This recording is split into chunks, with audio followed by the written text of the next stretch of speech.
This area in Southwark, London, used to be the site of one of London's oldest hospitals, St Thomas's. St Thomas's was here for almost 700 years and had one of the country's first ever operating theatres. Operation?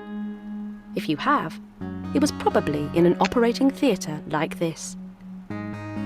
These modern theatres are clean, spacious and bright. As you can see, they are full of high-tech equipment, and they are designed to make surgery as clean and as safe as possible. They usually have an adjustable metal operating table in the centre of the room. Above the table, there are several large fluorescent lights which allow surgeons to see everything. At the head of the table, there's an anaesthetic machine, and around the room there are various monitors measuring heart rate, blood pressure, and blood oxygen levels. But what about old operating theatres? What were they like? Well, there's more to this old church than meets the eye, as St Thomas's old operating theatre used to be in its attic. The hospital was moved from here in the 1860s. But when a historian decided to investigate the church's old attic, he found a large abandoned room containing some old-fashioned surgical equipment.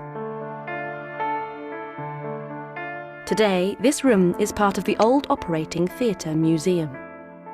The museum has been teaching visitors about the history of surgery for over 50 years. The first question many people ask when they come here is, why is it called an operating theatre? Well, the answer is simple. As you can see, medical students used to stand here and watch the surgery, like an audience watching a play in a theatre. During operations, the room was always cramped and crowded. And the bigger and bloodier the operation, the bigger the audience. Imagine how frightening it must have been for the poor patients. And they were usually quite poor. The rich had their operations at home, but the poor would tolerate the audience in order to receive surgery they would never be able to afford otherwise. The patient would lie on this uncomfortable wooden bench while the surgeon worked.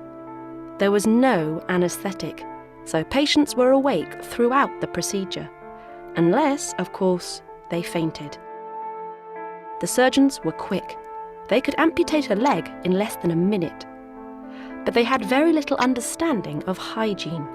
There were no antiseptics, and surgeons always wore the same coats, which were usually covered with blood from previous operations. They often used dirty instruments, which were kept on this old wooden table, and they rarely washed their hands. Below the operating table, there was a wooden box filled with sawdust or wood shavings. This collected the blood from each operation, but often there was too much blood, so in the end they built a false floor. The blood could be washed away and collected in the space between the new floor and the original floor. In such unhygienic conditions, it isn't surprising that patients often died during surgery.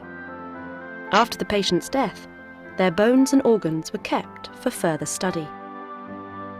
All of these practices seem primitive to us, but without these techniques, we might never have developed the cleaner, safer procedures we have today. That's something we can all be grateful for.